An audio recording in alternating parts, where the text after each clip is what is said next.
Well, hi, my name is Matthew Lennon, and when I was really excited to do the speech, and I woke up 2 days ago with an 102 fever and an incredibly sore throat. And the next night, I was woken up at 3 a.m. by my dog. Thanks, Scout. I really appreciate it. And it was really a shame because this speech is this speech has two of my biggest milestones in public speaking. The first is I believe this is the most people I've ever spoke in front of. And the second is this is the first time I've spoken with a Nirvana shirt on.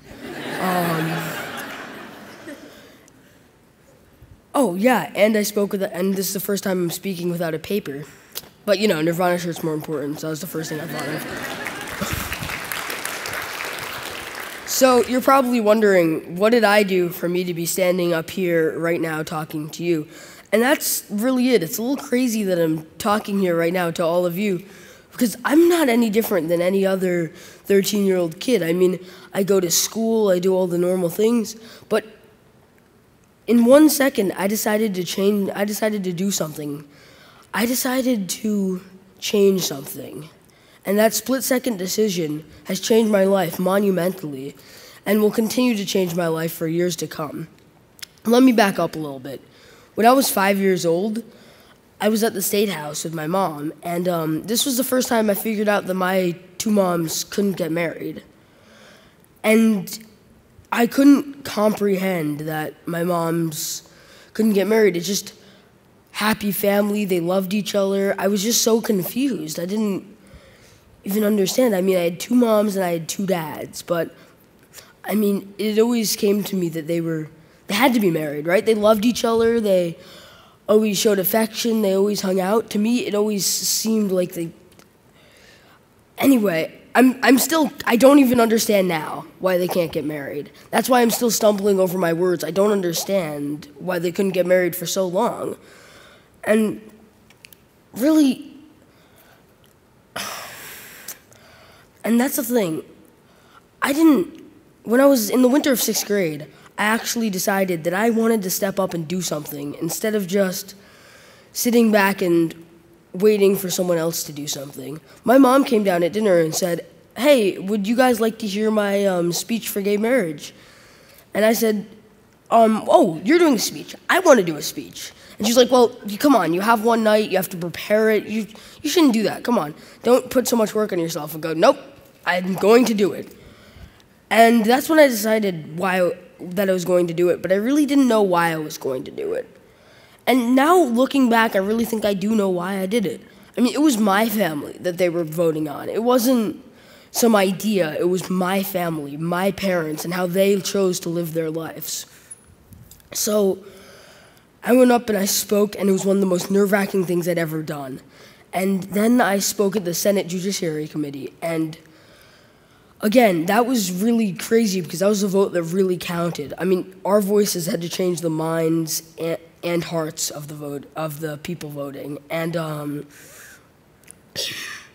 I think looking back at this experience, there's three things that I learned.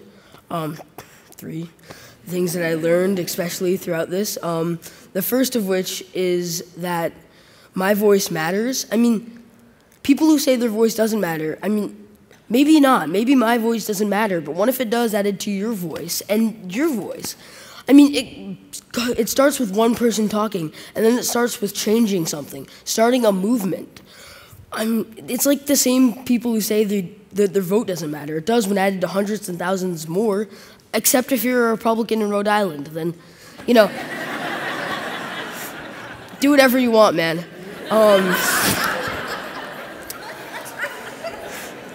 The second lesson I learned was to choose love. That was kind of the statement and the motto of the marriage equality movement. And I really think it really works for more things than just gay marriage. I mean, when I went up there were many people who were speaking against gay marriage, and I'm sure there are many people in this audience who are against gay marriage. And I had never I went up to them and I talked to them, and they were some of the nicest people I'd ever met. And that didn't really work for me because I was like, these are the people that don't want my family getting married.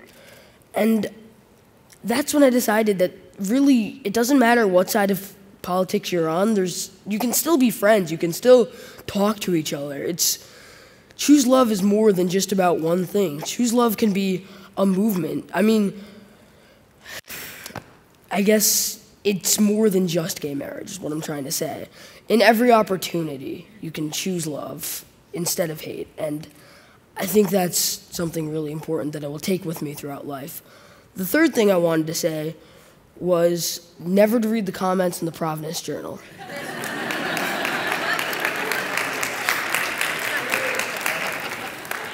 Seriously though, my third thing that I learned throughout my life was to trust myself. I mean, there were terrible comments.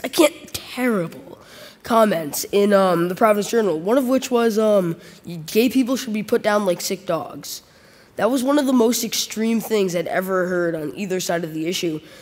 And at first, that really made me depressed. That really made me sad. But then, as I grew up, I really realized that it doesn't matter what other people think. I have to trust myself and what I believe in. And basically, that's what this is all about. It doesn't matter what other people think. It matters what you think. And you have to step up and speak. It doesn't matter what you think. You need it to be expressed. So, all in all, what I have to say, why I came out here with a fever and a sore throat, is just remember, trust yourself. Speak if you have to speak. If there's something you care about, then speak. Thank you.